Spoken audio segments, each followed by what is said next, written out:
Épisode 42.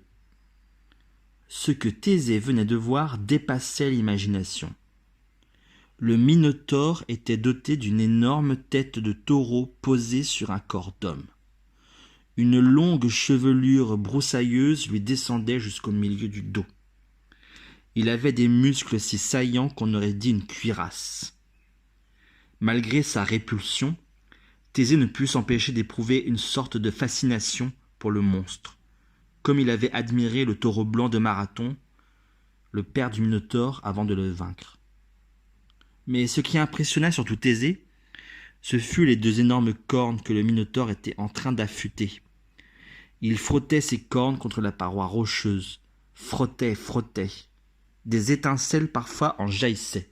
« C'était ça le raclement que j'entendais, » murmura Thésée, et un frisson lui parcourut le dos. La bête se préparait pour son festin de chair humaine. Thésée, blotti contre la paroi, osait à peine respirer. De longues minutes s'écoulèrent. La partie du labyrinthe qu'habitait le Minotaure était différente du reste. Ici, pas de coin ni de recoin, juste une pièce ronde comme un puits. Au centre de la pièce, en levant la tête, on pouvait apercevoir un tout petit bout de ciel. Voilà d'où venait la lueur qui avait conduit Thésée jusque-là. Le monstre ne vivait pas dans le noir complet. On lui avait laissé une minuscule source de lumière, juste assez pour regretter de ne jamais voir le soleil, juste assez pour imaginer le vol des oiseaux. Le Minotaure avait cessé d'aiguiser ses cornes. Il s'était assis dans une posture quasi humaine. De son large mufle sortait ce que Thésée prit d'abord pour des grognements. Mais il s'aperçut bien vite que ce n'était pas des grognements. Cela ressemblait plutôt à des gémissements, presque à une plainte.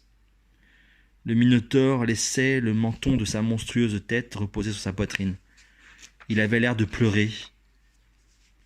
Thésée en oublia les crânes et les squelettes qui parsemaient le sol de la tanière et la puanteur de la bête.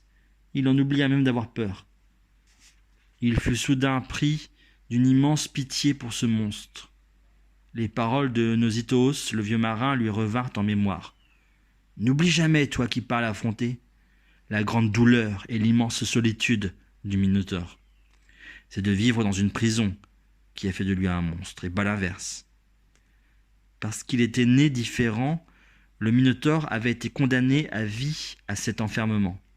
Et ce que voyait Thésée, soudain, c'était le monstre en train de pleurer. Bouleversé, Thésée trébucha légèrement. Le Minotaure, surpris, redressa la tête. Son regard, d'une tristesse infinie, croisa celui de Thésée. L'instant d'après, le Minotaure était debout, prêt à se battre. Le voile de tristesse dans ses yeux avait disparu. Ils étaient maintenant injectés de sang. Face à un homme, il ne connaissait que l'affrontement à mort. Il baissa la tête et bondit vers Thésée, ses cornes pointées comme des épées.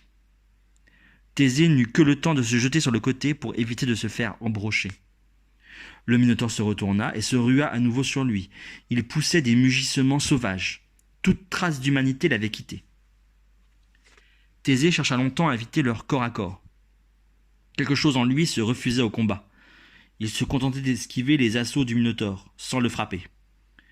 Cette lutte, qui n'en était pas une, durait. Le Minotaure était puissant, mais Thésée était rapide. Il l'évitait. Le Minotaure commença à s'essouffler.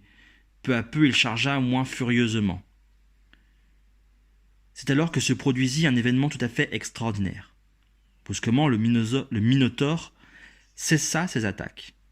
Il fixa Thésée avec intensité, comme s'il voulait lui dire quelque chose. Dans la caverne, on n'entendait plus que le souffle rauque du monstre. Et Thésée eut l'impression qu'il parlait. Sans un mot, le Minotaure lui adressait une supplique. Il n'en pouvait plus. Il n'avait plus envie de vivre cette vie. Thésée comprit le message. Il hocha la tête pour faire signe qu'il acceptait le combat. Alors le Minotaure se rua sur lui. Cette fois, Thésée ne chercha pas à l'éviter. Lorsque le Minotaure arriva à sa hauteur, le jeune homme bondit, l'agrippa par les cheveux et lui tordit brutalement le cou. Les cornes pointues manquèrent une nouvelle fois leur cible. Thésée se battait à main nue.